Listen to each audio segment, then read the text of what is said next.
acara ini ngomong-ngomong disiarkan juga lewat YouTube. Anda tinggal search Wimar Show dan akan keluar puluhan wawancara Wimar Show. Kalau di YouTube ya nggak usah disuruh jangan kemana-mana, sebab Anda akan nonton. Pasti apalagi kalau percakapan dengan Andreas Harsono, Anda ingin ikuti betul. Sebab ini agak mencekam. Kita merasa tahun 98, 99 dengan ada beberapa kemajuan hak asasi. Terus malah kita kira pada waktu pemerintahan Gus Dur ada penghilangan resmi, diskriminasi rasial. Terus bahkan ada pengangkatan beberapa isu hak asasi yang kemudian tidak berkelanjutan. Jadi ada perasaan bahwa itu maju, tapi kemudian ada perasaan bahwa itu berhenti kembali. Apa ada sesuatu yang tidak dimanfaatkan di masa-masa itu? Ada infrastruktur hukum yang memang sampai sekarang belum diganti. Misal untuk kitab hukum pidana militer tidak ada kategori torture, penyiksaan. Sampai di dalam undang-undang nggak ada ya? Tidak ada. Jadi kalau ada aparat keamanan itu menyiksa orang, dibakar kemaluannya bahkan sampai mati, itu kalau dihukum ya tidak ada torture, tidak ada penyiksaan. Dia hanya dihukum tidak disiplin atau tidak taat perintah atasan.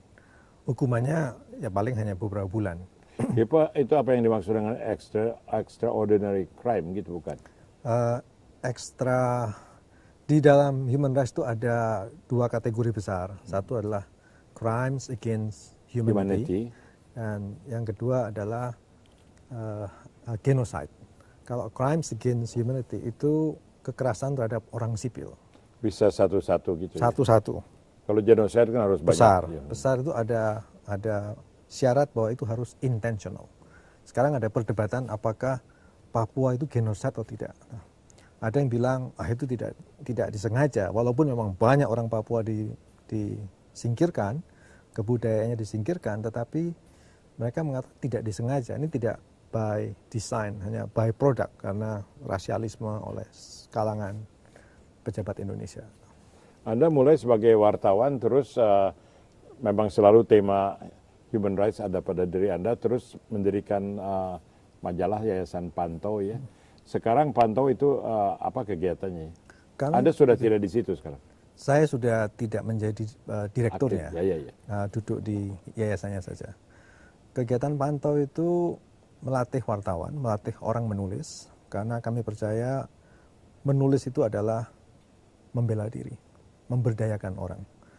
Nah, yang kedua, Pantau juga bikin riset media, karena selalu urusannya jurnalisme media wartawan, jurnalisme media wartawan. Jadi sampai sekarang pun jurnalisme faktor kunci. Oke, saya masih mengejar di mana kita tuh salah belok.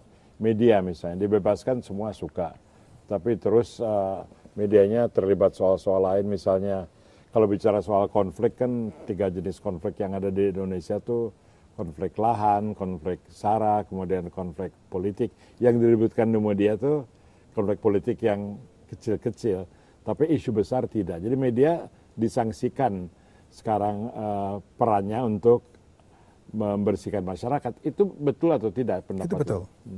Itu betul.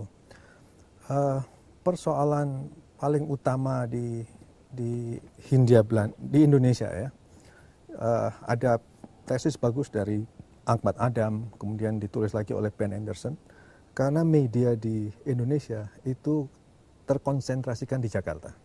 Atau ada penelitiannya Merlina Lim kemarin, hanya ada 13 kelompok media yang menguasai 100% media di Indonesia.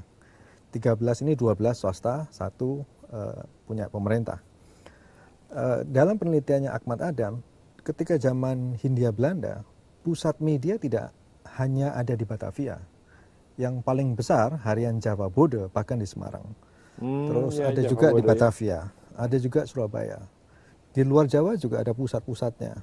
Padang satu, ada Abdul Muiz di Padang waktu itu. Terus Manado itu juga kota media yang penting, Medan juga. Tetapi ketika Indonesia menyatakan kemerdekaan, media-media yang dianggap pro Belanda ini tutup. Kemudian ketika Soekarno dijatuhkan sama Soeharto, ada ratusan media yang dianggap kiri, itu ditutup. Dan Soeharto mengkonsentrasikan seluruh media hanya di Jakarta. Sehingga ya terbentuklah konsentrasi media. Tanpa ada media, saya percaya bahwa makin bermutu jurnalisme dalam suatu masyarakat, makin bermutu pula masyarakat itu. Nah, dengan kata lain, kalau di Padang tidak ada media yang bagus, yang karena ditutup dulu, tidak ada perkembangan selama puluhan tahun buat menumbuhkan media yang bermutu, akhirnya ya masyarakatnya ya terseok-seok begini, dan yang paling kuat akhirnya hanya masyarakat yang ada di Jakarta dan sekitarnya. Tumpulnya media atau melencengnya media, apa itu terutama masalah policy holder dan owner, atau juga profesionalisme wartawannya juga menjadi penyebab, atau bahkan sebaliknya, profesionalismenya meningkat tapi suprastrukturnya yang merosot. Dari 13 konglomerat media ini, hanya 2 yang punya background pemiliknya wartawan. Satu Kompas Gramedia, yang kedua Tempo Jawa Pos. Oke, saya potong dulu untuk break, sebab ini menarik sekali. Pembicaraan dengan Andreas Harsono soal human rights, saya Wimar Witular, dan ini Wimar Show.